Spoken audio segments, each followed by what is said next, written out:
welcome back. This time we're going to talk a little bit about, it's been a pretty tragic week in boxing. A couple really bad things. The death, of course, of Johnny Tapia, and then that was followed up, a short while later by Paul Williams' accident. I know you were particularly emotional about Tapia dying because you knew him. Tapia was an extremely nice guy. Fun-loving, pleasure to be around. But the only thing about Tapia is that he had demons. His whole life, the whole time that I knew him, he had demons.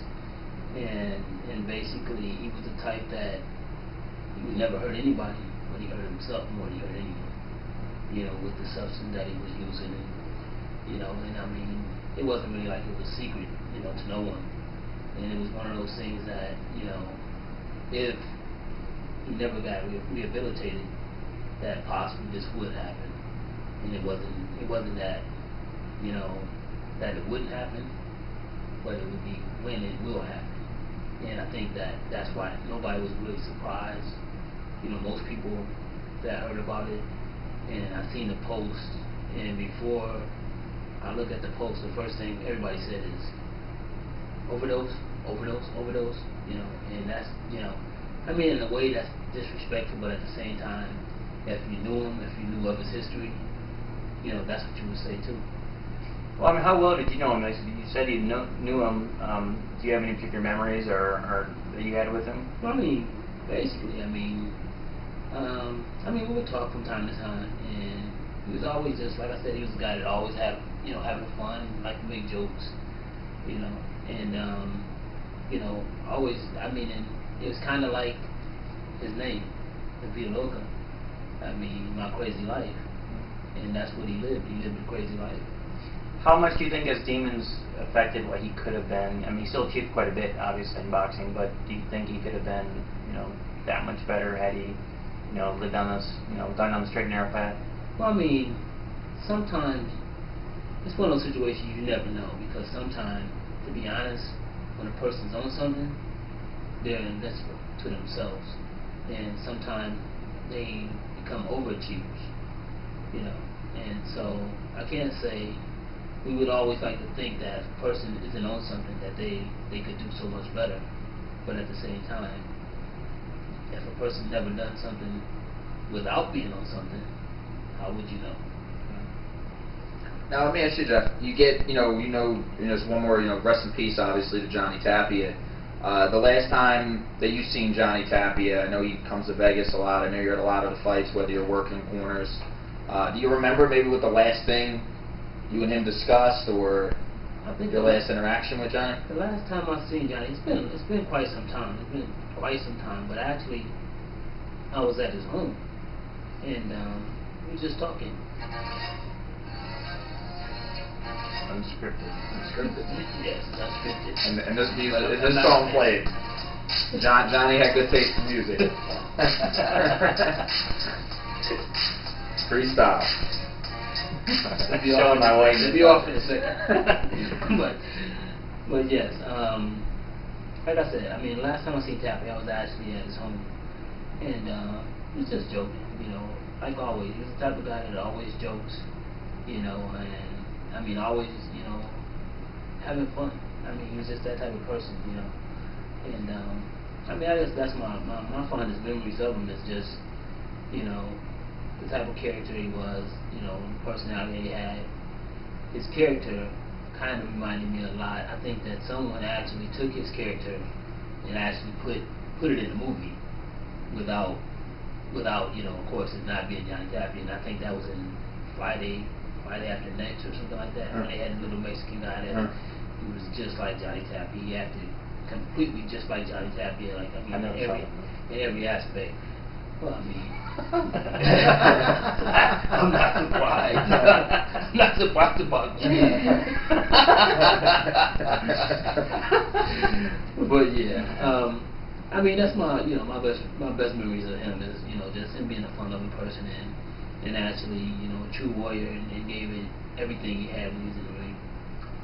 I can't imagine it's like this. You're a retired fighter as far as being active.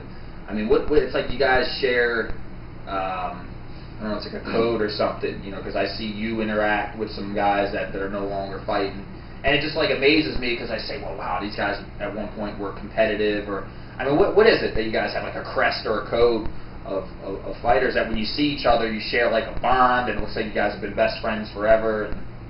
Well, I mean, I think it's one of those things that, you know, in boxing is one of those sports, you know, that, I mean, you're a warrior, you know, you're a warrior at heart, but at the same time, scripted. Dwayne wants to talk to you. Well, they're actually coming here, you know, for Floyd, you know, so that's why.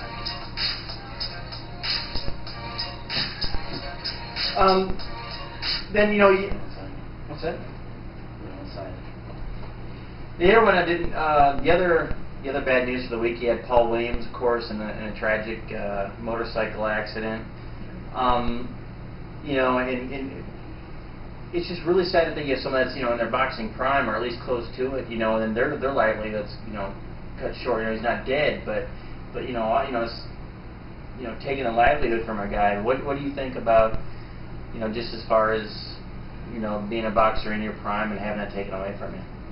Well, I mean, of course, I don't really know of the experience, but I mean, it's got to be amazing for a guy to actually just sign a contract to, you know, to fight a huge fight, and next thing you know, I mean, he's paralyzed, you know, and now he's just fighting for life, you know, and to have a normal life, you know, and that's very, very tragic. You know, and it's kind of strange because you had someone like you know, before the Martinez fight, you know, everybody was all over him. Oh, these guys, you know, awesome, one of the best pound for pounds, great. Then he lost that fight, and all of a sudden, you know, he was kind of a chump, you know, and he really was talked negatively about everybody. You know, and of course, people were talking about as a fighter, not as a person, but it's just kind of strange to see how, you know, it goes from being so loved to, you know, kind of, you know, he's nothing, then all of a sudden, you know, everyone's, you know, that's boxing. Yeah, that's boxing. You lose, you know, you're an undefeated, unstoppable fighter. You lose, you get written off. You know, and I mean, people tend to forget he got outboxed before he got knocked out by Sergio Martinez. He lost to Carlos Quintana, outboxed him. You know, won unanimous decision, and you know, he came back. He won the rematch with a first round TKO, and then it was back to Paul Williams being this unstoppable force. Everybody's afraid to fight him. He fights Sergio Martinez at the time, a guy nobody really knew. They had a close fight, rematch. Sergio knocks him out. Paul Williams done. He's shot. You know, that name one fighter that hasn't suffered. I mean, you think about it, I guess it's Roy Jones on the other hand. When he suffered his first night, kind of reminds me in the beginning of Roy Jones, but Paul Williams didn't fall into that cellar that Roy Jones fell, losing back to back to back. Paul Williams had competitive fights, and the reason why I cut in there, I say, I guess Paul Williams is still at the top. I mean, he's still a fighter who's in the millionaire club. He's a fighter that's, you know, one of the fighters out there, about a handful or so of fighters in the United States that make $1 million per fight. His contract, his handlers make sure he gets that, and he's a talented fighter. And whether he's a draw as far as the crowd, HBO wants to see him fight, and him and Canelo were going to be a great fight, but he's always had trouble with southpaws. Quintana, southpaw. Martinez, southpaw. And then in the robbery, in the fight everybody thought he lost, well, he did lose, was to Arislandi Lara as another southpaw. So he's a guy, you know, he's unable to figure out southpaws. That's, you know, you attribute that to his upbringing. You know, as you're training, you got to get the guy in there more experience with southpaw style training. And now I think that's all that was. Now he was compared constantly to Celestino. You know, Celestino's always referred to as the featherweight version of Paul Williams. So what did you think of Williams as a fighter, how he used his size to his advantage, or didn't, you know, in your opinion, because you're always working with Celestino trying to take advantage of his? Well, I mean, I think the thing is that with Paul Williams, he was too much of a warrior as a fighter. I mean, he's a guy that's, you know, when I actually saw Paul Williams, I mean, in person, this guy is probably about 6'2", 6'3".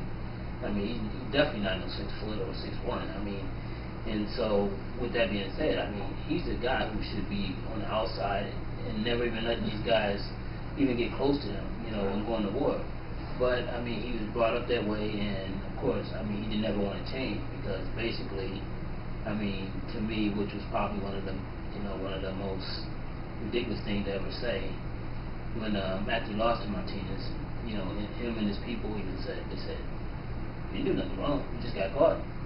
But they said you didn't do nothing wrong, but that's why the guy Lera that came up right after was able to do that, because he knew it. I mean, Sergio Martinez gave him a blueprint, you know, and how to get to Paul Williams. But the one thing about it is this: is that basically in boxing, at the end of the day, you're only as good as your last fight. Well, it's really unfortunate. You know, we certainly wish him a speedy recovery, and you know, he can make the most out of it. You know, I mean, this is unscripted. I understand like this, you know, and as much as I pray for Paul Williams to recover, you know, he's a fighter. You know, you see it natural, Jeff. I mean, you still train. You know, you're in shape. You know, you're retired. You still train. He's a fighter. He's used to using his legs. Obviously, you don't have legs. You can't be that type of professional athlete. You know, what his spinal injury, there's never been a case of somebody coming back. He basically has almost identical, just opposite of what Superman had, you know, and there's no coming back from that. And I mean, I can only imagine at being at the level he was at. And, you know, I hate to say it, this is unscripted. I've been disrespectful. I said things that are out. I would, as much as I want him to pull through, I don't think deep down inside he would want to pull through. I mean, could you imagine your livelihood, that you still do this for as many years, you've been doing this almost your entire life? You know, could you imagine not, you know, waking up tomorrow and not being able to do it because... I mean, it's got to be tough. It's got to be tough. But at least one thing with Paul Williams is that, you know, I mean, he has done well with his money and he's financially secure. So, you know, hopefully, you know, that, you know, of course...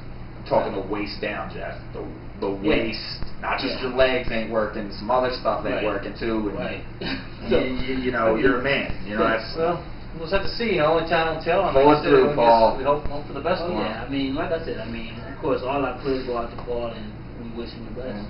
All right. Well, we'll see you.